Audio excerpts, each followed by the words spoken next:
Hello again, friends. Today we will be focusing on a yeast infection, medically termed candidiasis. Now, this is a very common condition. Believe me, I've seen my fair share in my practice. It happens when there's an overgrowth of a fungus called Candida albicans, typically found in the vaginal area. This can lead to some pretty uncomfortable symptoms like itching, burning, and discharge. But the good news is that there are many things you can do to prevent these pesky infections from happening in the first place. We're going to be talking all about those preventative measures today, so you can stay happy, healthy, and comfortable. Before we continue, please like, comment, as well as subscribing for more information. Now let's continue. Alright, let's start with the basics. Hygiene. Keeping things clean down there is crucial, but it's all about being gentle. Think of it like this. You wouldn't scrub your face with a Brillo pad, right? The same goes for your vaginal area. The skin there is super delicate, so ditch the harsh soaps and opt for something mild and unscented. And when you're washing, lukewarm water is your best friend. Also, make sure you're drying thoroughly after showering or bathing. Trust me, a moist environment is like a playground for yeast. Okay, friends, listen up because this is important. Douching is a no-go.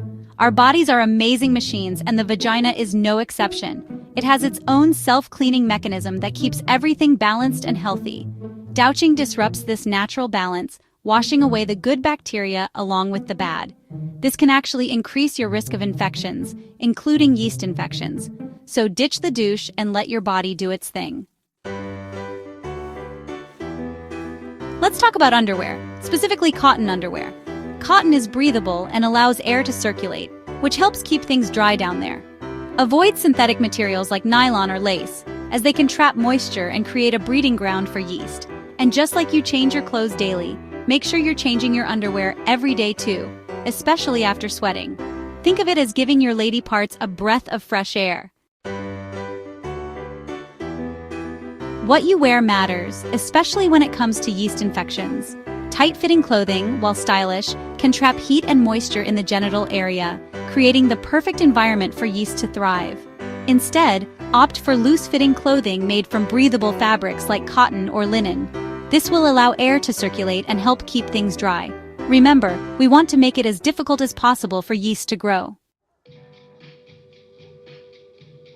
We've all been there after a swim or a workout, staying in our wet clothes because, well, life happens. But staying in damp clothes, whether it's a swimsuit or sweaty workout gear, is like sending an open invitation to yeast infections. The moisture creates a warm, humid environment where yeast can multiply rapidly. So, as soon as you can, change out of those wet clothes and into something dry. Your body will thank you. When it comes to feminine hygiene products, less is definitely more. Those heavily scented sprays, washes, and wipes might smell nice, but they can actually do more harm than good. They often contain harsh chemicals and fragrances that can disrupt the delicate pH balance of your vagina, making you more susceptible to infections. So, stick to mild, unscented soaps and let your body's natural cleaning process do its job. This might seem like a no-brainer, but you'd be surprised how many people don't follow this simple rule. Always wipe from front to back after using the bathroom. This is especially important after bowel movements. Wiping from back to front can transfer bacteria from the anal area to the vagina, increasing the risk of infections, including yeast infections. So, remember ladies, front to back is the way to go for a happy and healthy vagina. You've probably heard about probiotics and their benefits for gut health, but did you know they might also help prevent yeast infections? Probiotics are live bacteria and yeasts that are good for you, especially your digestive system. Some studies suggest that certain probiotics, particularly those containing lactobacillus strains, may help maintain a healthy balance of bacteria in the vagina and reduce the risk of yeast infections. While more research is needed, incorporating probiotic-rich foods or supplements into your diet could be worth a try.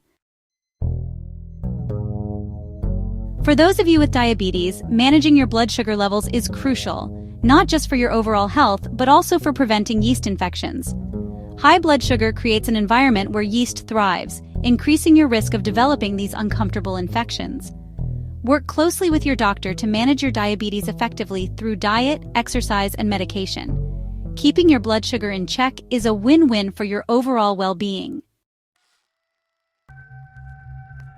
Antibiotics are powerful medications that fight bacterial infections, but they can also increase your risk of developing a yeast infection. That's because antibiotics don't really discriminate between good and bad bacteria. When you take antibiotics, they can kill off the good bacteria in your vagina that normally keep yeast in check, leading to an overgrowth. If you need to take antibiotics, talk to your doctor about whether a preventative antifungal treatment is right for you. While yeast infections aren't typically considered sexually transmitted infections, sexual activity can sometimes lead to their development. It's important to practice safe sex and to have open communication with your partner about any symptoms you're experiencing. If you notice any unusual discharge, itching, or discomfort, it's always best to see your doctor to rule out any other potential infections. Yeast infections don't just happen in the vaginal area, they can also occur in the mouth, known as oral thrush.